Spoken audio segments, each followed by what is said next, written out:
The reason why you don't have a lot of money left is because you don't know how to play the money game. Simple as that. So today in this video, I'm going to cover with you 20 rules of money. These are rules of money that I followed. But rule number one is the most important one. Game. Money is a game. And the great thing about any game is the following thing. No matter what game you play the most, eventually get good at it. If I have played Monopoly 1,000 times and you played 3 times, I'm probably going to beat you because it's a game. So the great thing about the money game is it can be learned. Number 2 is don't be a hater of money. If you hate money, you'll never get money because money doesn't like haters.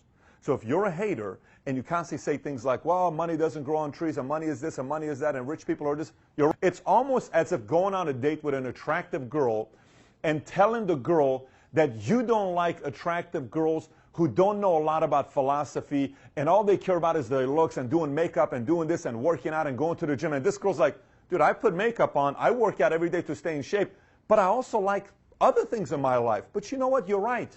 You're not attracted to me. I don't like you. She goes and finds another guy that says, I like a girl that takes care of her body. I like a girl that takes care of her skin. I like a girl that does makeup. I like a girl that works out 5 days a week. She's attracted to that guy. Number 3, it's a doubles game. What is a double game? The entire game of money, it's about doubling your money. So what do you mean, Pat, doubling your money? Let me explain it to you this way. If you right now have $1,000 in your bank account, if you're watching this, you have $1,000 cash, you are 10 doubles away from $1 million. That's it. You're 5 doubles away from having $32,000. It's a doubles game. So how soon can you double your money? That's truly the game. This is the real game of doubles. It becomes 2 different things. Risk tolerance, because you got to know yourself when it comes to money. Your risk tolerance, depending on the age you're at, if you're 65, your risk tolerance is going to be lower than you being 22 years old, right? So you have your risk tolerance. You need to know you. Then the other part is time horizon. What is your time horizon? So time horizon could be, I want to have $1 million by 10 years from now. Great. Then you're playing the doubles game. Number 4, seduction. Let me explain to you about seduction, okay? Listen, I use the analogy with ladies because it's just how it is. Money's attracted to seducers. Just like a woman doesn't like a desperate man, money doesn't like desperate people. Because money is turned on by people that know exactly what they're doing. Money likes investors who know what they're doing. Next, timing. Timing when it comes down to money. Let me explain about timing. I'm not talking timing like this is the best time to invest into Snapchat or this is the best time to buy the IPO of Facebook and etc. I'm not talking that timing. Numbers are looking very good, but there's an area that needs to be cut down that no one else knows about the information. You need to cut down because you have access to all the information. You're going to learn from experience with timing. Timing with when you buy, timing on when you invest, timing on when you stay light, timing on when you stay liquid, timing on when you go. There's a timing aspect to all those decisions you'll make. Number 6, boredom. Let me explain what boredom means. Money needs to be moved, okay? Again, if a girl is bored with you, she leaves you because you're too boring. Same with men. If a man is bored with a girl, they're going to leave because it's boring. Money doesn't like to be bored. What do I mean? If money stays in a checking account, money's going to somebody else who knows how to use that money. Next, secret account. You always got to have a secret account. Let me tell you what a secret account is. It's an account that no one knows about. Your wife, your husband, your boyfriend, girlfriend, mom, dad, brother, sister. No one knows about this account. What is this account? It's a crisis account. A crisis account could be cash. A crisis account could be somewhere sitting down that no one knows about. Now, I know you may say, Pat, you just talk about boredom, you talk about this. 2 complete different stories. You got to have a crisis account. Number 8, don't drive first class until you have $10 million in a bank account. I see so many people spending $2 grand on a flight where they can spend $400. Listen, I'm 6'4", 6'5", 240, and do you know how many times till today I pay first class? 0. I don't pay first class. Other people pay for my first class, but I don't pay first class.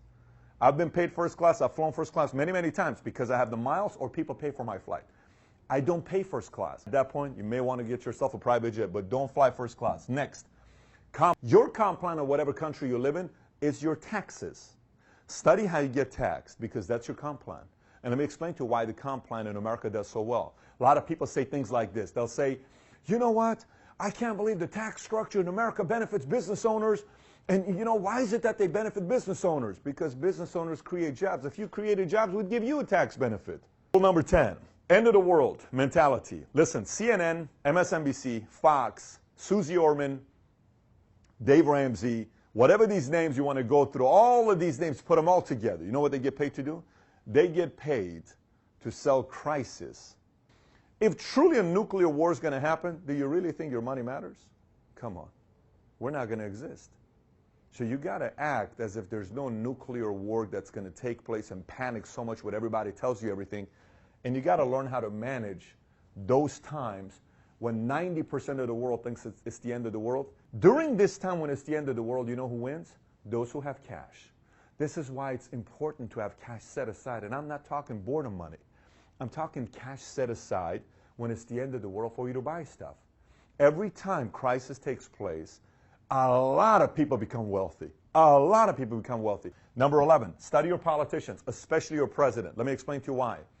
You got to know what your politician in your local community is going to do and what their philosophies are. Here's why you need to know their philosophies. If their philosophy is to do heavy-duty taxing on you, you need to adjust accordingly. If their philosophy is to cut down taxes, you need to adjust accordingly. People ask me, Pat, what am I going to do with Trump? Start a business. Taxes are being cut. Go make your millions of dollars the next 4 years. And if it's 8 years, go make your money. And adjust. Everything's about adjustment. But you can't not know what their philosophies are. You need to know the philosophies of the politicians in your community. Number 12, study smart investors, but don't be too religious about them. Like, for instance, you ought to read everything Warren Buffett's got. Read every single thing Warren Buffett's got. Every single thing. Read any of the books that he's got, go read them. Because what he's going to teach you is his way of thinking, his mindset. Next, index. I am more concerned of beating my goals than I am about beating the index. I'm not worried about beating the index. I'm worried about beating my goals. What is my goal? What is the deadline? I want to beat that number. Because it's mine. That's what I'm committed to. Befriend moneymakers. I'll tell you why befriend moneymakers that you trust. If you're around other people that know how to make money, you're going to make money. Number 16, diversification is for absolute sissies. Okay? So if you're a sissy and your risk tolerance is very low, it's okay. It's okay to be a sissy. A lot of people are sissies. But if you truly want to create wealth and you're wondering why in your lifetime you've worked for 17 years and you don't have a single penny and you've made $617,000, yet you only have $6,000 to show for it, there's a problem there. There's a problem there. What is the problem? Diversification is a great concept to sell for these expert financial advisors that are playing every single thing safe and all these other things. Yes. Now, the game is about leverage. Everything is leverage. Now, let me explain what leverage means. I'm not saying leverage going to debt with everything. I'm not talking leverage like that. I'm talking leverage, period. What could leverage be? Leverage your business. How can you grow your business if you're running a business? How can you leverage to have more support? How can you leverage to sell more? How can you leverage to expand more? How can you leverage to increase the value of your business more? How can you leverage to market yourself more? Number 18, positioning. Positioning has to do with, for instance, I'll tell you what positioning is. We can do a whole thing on positioning, but I'm just going to give it to you in a shorter sense. Positioning. If I'm going to go work at a company and I'm going to have a piece of the equity and I'm going to position myself to own a piece of that company and it's going to go public, that's smart positioning. That's very, very smart positioning. Tom over here, who's our president, Tom created his wealth by positioning. He went and positioned himself in certain places and participated in the victory by owning a piece, and he positioned himself. Number 19, strategic partnerships. Strategic partnerships. The more you can create an environment, it's kind of similar to befriend moneymakers, but this is slightly different because it's intentional. If you can figure, like what we do with our company, is we have strategic partnerships where a lot of people make money. Partnerships. I have strategic partnerships with $400 billion companies, $200 billion companies, $60 billion companies. With you. Last but not least, big check syndrome. Let me tell you what the big check syndrome is. Let me explain. Would you rather have, right now, a $500,000 cash I give you? Watch this question, you're going to answer. Would you rather take a $500,000, okay, given to you, up front I'm going to give you $500,000, or would you rather take an income stream, guaranteed, okay, of $100,000 over 20 years? Which one would you take? Now you may say, Pat, but $500,000, that already puts me here. It's irrelevant if you don't know how to play the money game. It's irrelevant if you don't know how to play the money game. I want high income as well. I want income coming in that feeds my game so I can increase my net worth. This is a very, very important game. So don't get too crazy about big check syndrome and all of a sudden fall for it and lose everything that you got, because it can totally mess up with your net worth.